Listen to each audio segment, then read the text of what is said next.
Hey everyone, welcome to the channel. We're almost exactly halfway through the year, so I thought today would be a good time for me to check in on my 2023 reading plan and see how I'm getting along.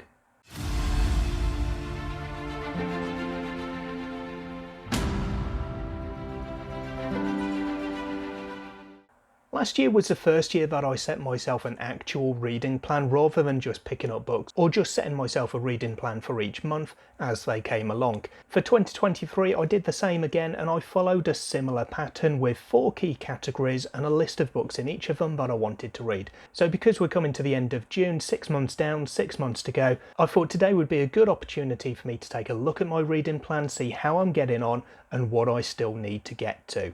So the main reason I'm doing this is of course for myself. It's my reading plan, it doesn't impact anyone else, but I wanted a kind of a visual representation, I suppose, and it would give you guys a good opportunity to see what I've read, what I haven't read, if there are certain books on my plan, for instance, that you're interested in hearing my thoughts on. So anytime that I thought about my reading plan for the year, I've generally felt that I've not been doing very well. I need to really kick on and do a load of books from it in the second half of the year, otherwise I'm going to get nowhere near it. But that's the beauty of a check-in like this, because things aren't always what they seem. So as I say, there are 4 categories of books on my reading plan. I've got series that I wanted to continue, series that I wanted to start, new releases, and self-published books that I wanted to read. And these categories gave me a total of 28 books that I had to read if I wanted to get 100% success on my reading plan. But in the series that I want to continue, I did have a little caveat in there saying continue or finish. So there are multiple books in each of the series in this category, taking me to a total of 36 books.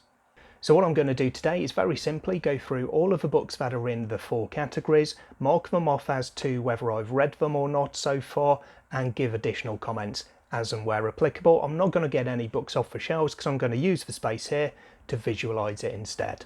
So we're going to start off with the category of series that I want to continue and potentially finish with, and in here there are 7 series and a total of 15 books.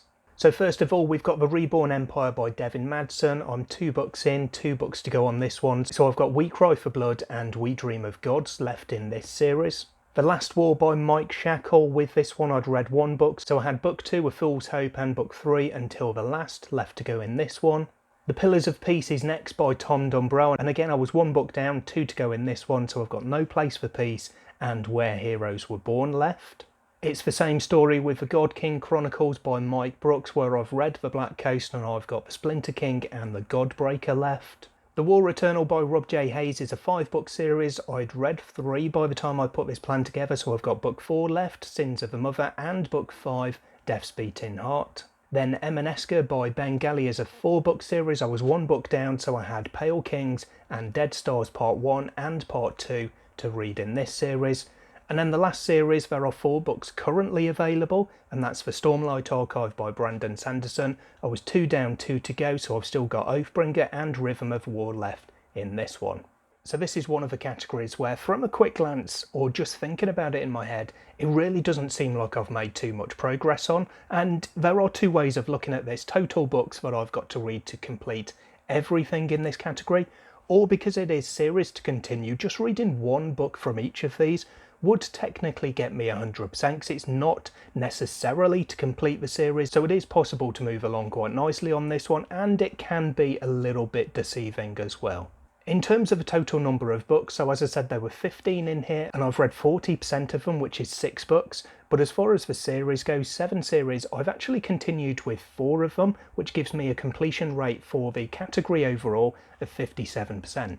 So there are 3 series within this category that I haven't yet continued with: the Stormlight Archive, The Reborn Empire, and The God King Chronicles.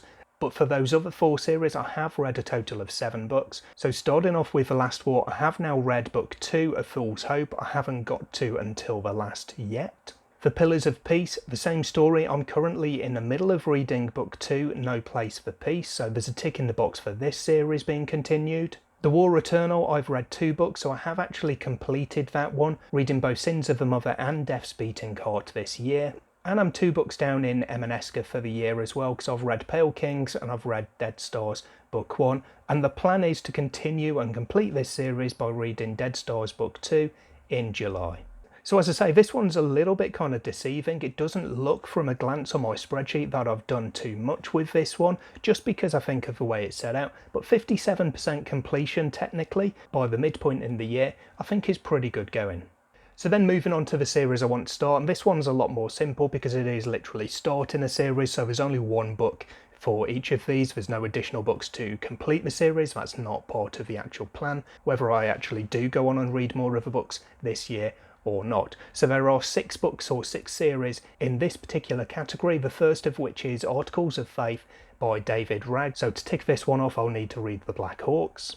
There's The Legacy of a Mercenary King by Nick Martell, so that one starts off with The Kingdom of Liars. The Dragons of Terror by Brian Naslund is next, that one starts off with Blood of an Exile. Matthew Ward's Legacy trilogy was also on the list, that one kicks off with Legacy of Ash. There's The Final Architecture by Adrian Tchaikovsky, the only sci-fi series in this category, and that one starts off with Shards of Earth. And then I've got the Lotlands trilogy by Jonathan French, starting off with The Grey Bastards. This one, as I say, is a lot simpler to look at in many ways, and in terms of the completion rate, I am halfway through this, so I've started 3 out of these 6 titles. So I'm currently coming towards the end of reading Blood of an Exile by Brian Naslund, so that's book 1 of The Dragons of Terror. I have also read this year The Grey Bastards by Jonathan French and Matthew Ward's Legacy of Ash. So with that one, it's pretty good, 50% completion rate at 50% of the year. I'm not sure yet what the plan is in terms of timing for the other 3 titles in this category, but I've got 6 months to work that out. Category 3 on my reading plan was new releases. This was the category that I was really looking forward to, I guess, because they were all titles that were due to be released in 2023, and I was already reading the series that each of these titles falls into, and therefore really looking forward to continuing with it. A couple of these were carryovers. They were due to be released towards the end of 2022, and they were pushed back to the start of 2023, and they were Age of All Sin by Daniel T. Jackson, Book 2 in the Illborn saga, and Book 3 proper of the Bound and the Broken by Ryan Carhill, which was of War and Ruin. The other books on this list were The Shadow Gate by L.L. McRae, Book 2 of the Dragon Spirits, A Shade of Madness, Book 2 of the Ashes of Averin by Thiago Abdallah, and Book 2 in the Darkwater Legacy by Chris Wooding, which was The Shadow Casket. And with this one, I'm really happy to say that I did manage to get to all of these, so I have read all 5 of the new releases already, helped by them being quite early releases in the year, of course, so it was easy for me to get to them in the first part of the year, rather than them being on the plan for the whole 12 months. So 5 out of 5, 100% completion for this category is a really nice feeling.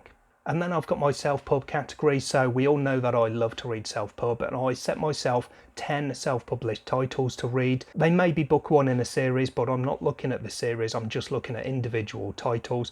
Lots of them are on the shelves around me, which is why I chose them to be in this list, but these are the 10 self-published titles that I really wanted to read this year. So starting off with Wolf Eater by Anthony Mitchell, we've then got Marauder by L.L. McRae, Ascendant by Michael Miller, Obsidian Awakening by Sienna Frost, A Realm of Stones and Whispers by Ginevra Mancinelli, The Worthy by Anna K. Moss, Blackstone Heart by Michael R. Fletcher, Iron Truth by S.A. Folin, Queens of the Weird by Tamandra Whitecastle, and An Ocean of Others by Joshua Scott Edwards. With this one, I've not really made too much progress at the moment. I am 3 down, but it is soon to be 4, and then shortly after that 5, because I do have 2 more of them lined up. So I have read this month, or well, I say read, I did actually DNF it, but it does count because I did start to read it, but I did pick up A Realm of Stones and Whispers by Ginevra Mancinelli. I also read early in the year, it seems so long ago, I was surprised when I saw it on this list because I thought it was last year, but I did read in January or February, Blackstone Heart by Michael R. Fletcher. And a month or 2 ago, I also read Marauder by L.L. McRae to start off my journey in the world of Lunaria. So as well as those 3, I did say 4 and 5 are in the works. So for my July reading plan, although it's not set in stone yet, I do have a patron vote going on at the moment to choose a book for my TBR. And at the time of filming this, Iron Truth by S.A. Folin is in the lead. It's only by 1, but there's not too many people who are in the voting pool for that particular poll, so it does mean that the numbers are often quite low and either tied, as they like to do, or just won by a single vote. And then in August in my Discord server, we do have a buddy read of Obsidian Awakening by Sienna Frost, so there's a bunch of us who are going to be reading this. If you're interested in joining, as always, there's a link to my Discord server down below, a great bunch of really friendly people. Do come and join and you can read along with us. So that one being 10 books, it does make it nice and easy to calculate. I've completed 3 so far, giving me a 30% completion ratio halfway through the year.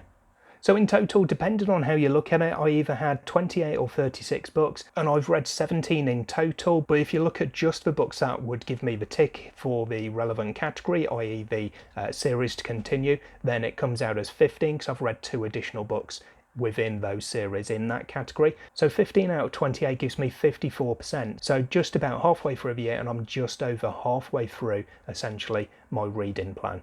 If you look at it the other way, 17 out of 36 is a bit lower of course, but it's almost 50%, coming in at 47. So although it doesn't look like it from, as I say, just thinking about my reading plan or just glancing at it on the spreadsheet where I've got the titles I've read or started to read marked out in green, it does actually sound a lot better when I look into it and dive into it a little bit more deeply and put the actual figures on the board.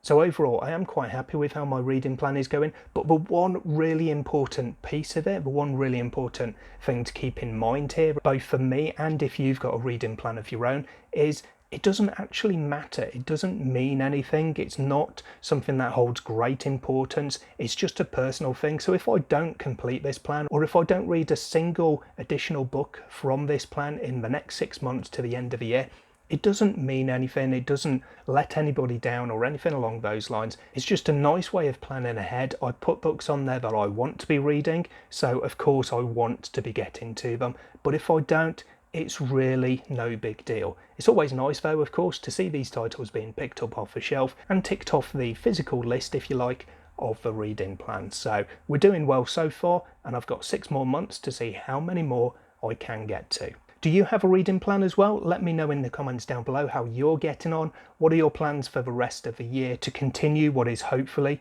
a good reading year for you? I'll hopefully catch you in the next video sometime soon, but until then, as always, take care of yourselves, read some good books. Bye for now.